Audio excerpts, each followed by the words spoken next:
just a plan. You and me, watching while the cities rise and fall like rain. Living in the strangest of times, you and me, watching while the cities rise and fall like rain, fall like rain, fall like rain, fall like rain. Night Dreams Talk Radio Network brings you the World Paranormal News with James Creechbaum. Now, the latest news. This is Night Dreams Talk Radio Network News, and I'm James Creechbaum. A spear found floating in the sky over California.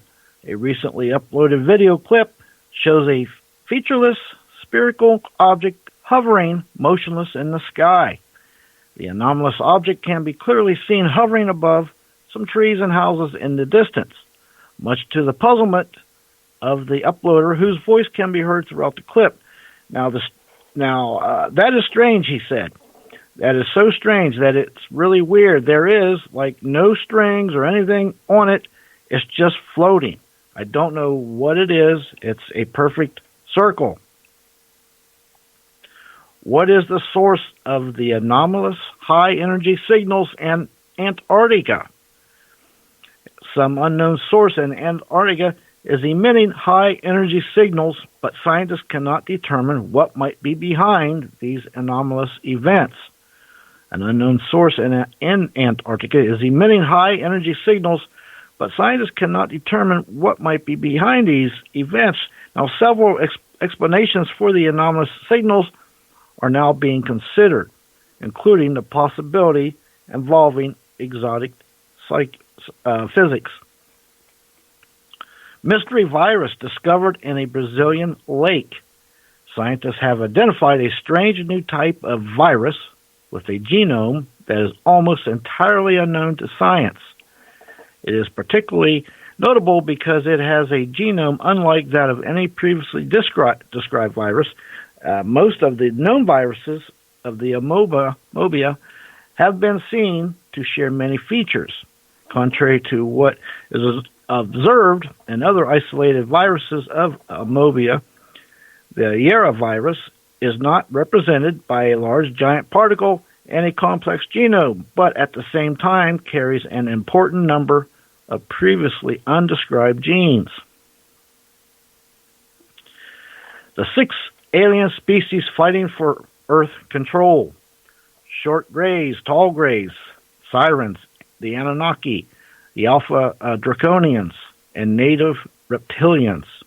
Hundreds of sightings, abductions, and first-hand accounts have made it possible to distinguish several distinct alien species that have been in cahoots with military forces, deciding our future without ever consulting us. This is coming from a trucker. 2 a.m., driving back home from Rushville, Illinois. About northeast of the town, there's a rural area filled with cornfields and woods.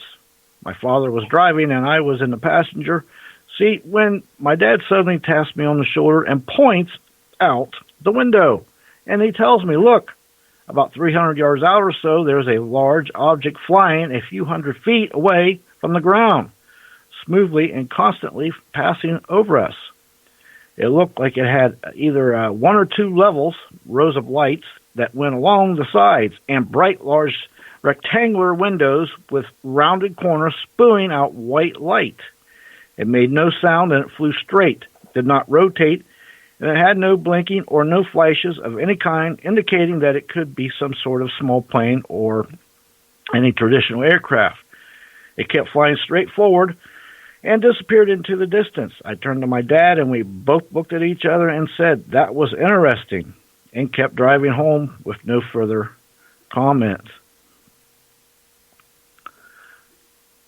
Mysterious and haunting outdoor calls baffle many in Maryland. Have you heard of strange noises outside lately?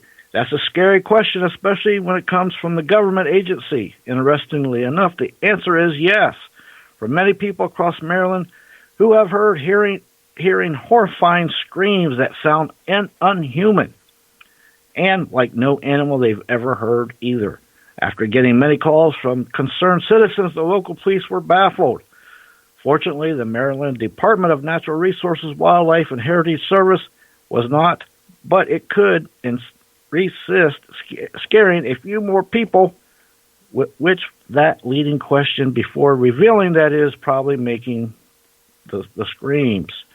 We are in the midst of fox mating season in Maryland. During this time, local foxes are actively seeking mates, as well as marking territories and digging dens.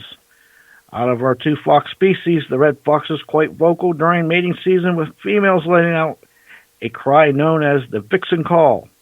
To some, this call sounds much like a young child screaming and could be quite unsettling. Next news break, the next show.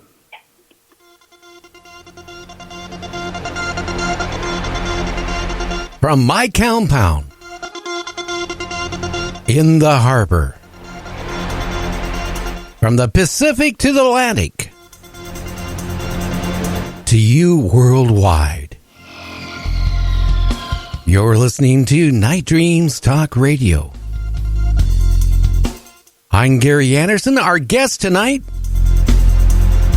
is Mke McCoy.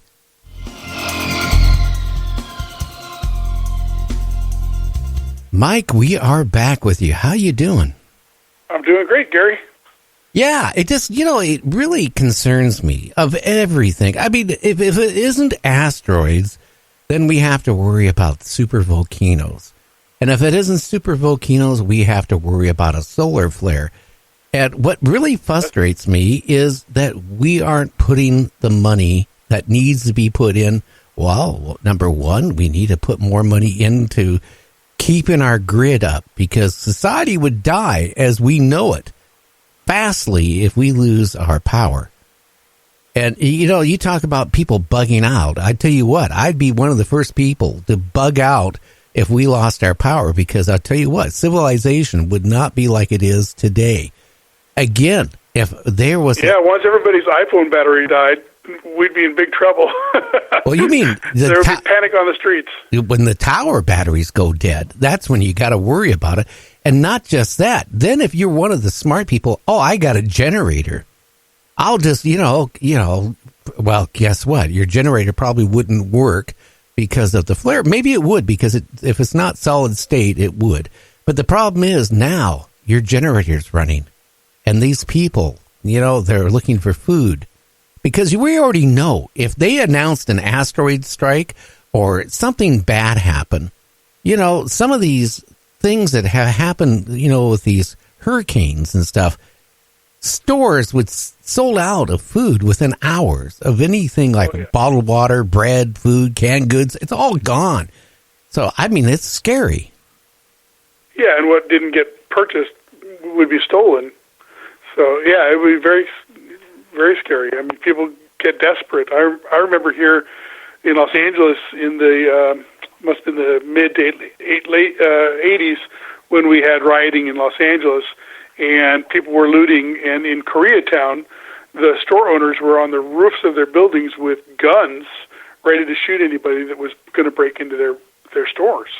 So, and that's just a riot in Los Angeles. There's nothing, threatening death and destruction to the planet, so it doesn't take much to make people go crazy. Well, just think about it. There's a lot of people out there who don't think like me and you do, and probably most of the listeners out there. But, if they knew that something bad was going to happen and people just started taking off, how much looting they would be? Just think about it. It'd be scary. And then if they want your car or anything, they're not going to even think about the person. That scares me because we don't even have fallout shelters anymore. Nothing like we had from the 50s and 60s to protect the civilization as we know it, the population. So if we had an asteroid coming, even a small one, and that not everybody's going to be able to get out of L.A., let's face that, or San Francisco or Seattle. We can't even get home on a Friday night. Tell me about that. I remember a couple years ago going through L.A. I was visiting my daughter up in Mke, California, and we decided we were going to go, through L.A., and we made a mistake. And this is on our motorcycles, and we hit it at rush hour traffic. I tell you, my hand was so swollen from having to pull the clutch lever in and holding it. It seemed like I could have been walking faster. Yeah, no, it's a mess. It's a mess. So, yeah, imagine that, the government said everybody drive to Riverside to get away from the asteroid impact. It would be the worst traffic jam ever. So, yeah, there aren't many places for, there aren't evacuation shelters. There aren't air raid shelters, like I said. And depending on where you are, there aren't a lot of holes in the ground, in Los Angeles, unless it's under, a basement of a big building or a parking structure or something like that. So, yeah, there's not many places to hide. So, it would be devastating. Well, I'd be scared to death, to be honest with you, the way construction has been in the last 20 years. Would you want to go into a basement of a parking garage? Maybe not. Maybe not. Yeah. So, but if you don't have many choices, you got to go somewhere to try to survive. Yeah, and what if the building collapsed on you? Then that would be a bad day. Yeah, that's the only thing. See, you're darned if you do and darned if you don't. Now, James, you had a couple questions you wanted to ask our guests. Go ahead. Yeah. How about Jupiter? Now, many said that Jupiter helps us from asteroids by stopping or deflecting or absorbing some. But I've also read where it's also acted as sometimes it catapults them toward us. Do you know anything about this either way? Well, certainly because it's out further out in the solar system than Earth is, and it's so massive. It has so much mass that its gravity is likely to pull in objects. And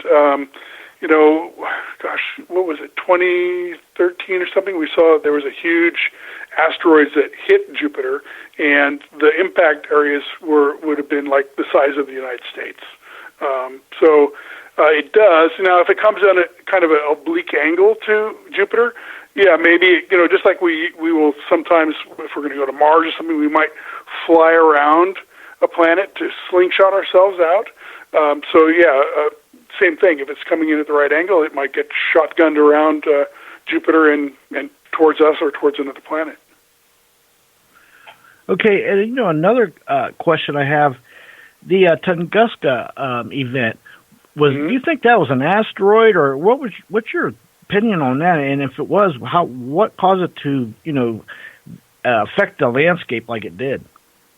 Well, so from what I've heard and read and whatnot, there wasn't, and of course, by the time we had scientists with Geiger counters and things, we couldn't really, get a real current radiation reading, but, it's probably not nuclear, all right, because that would do it.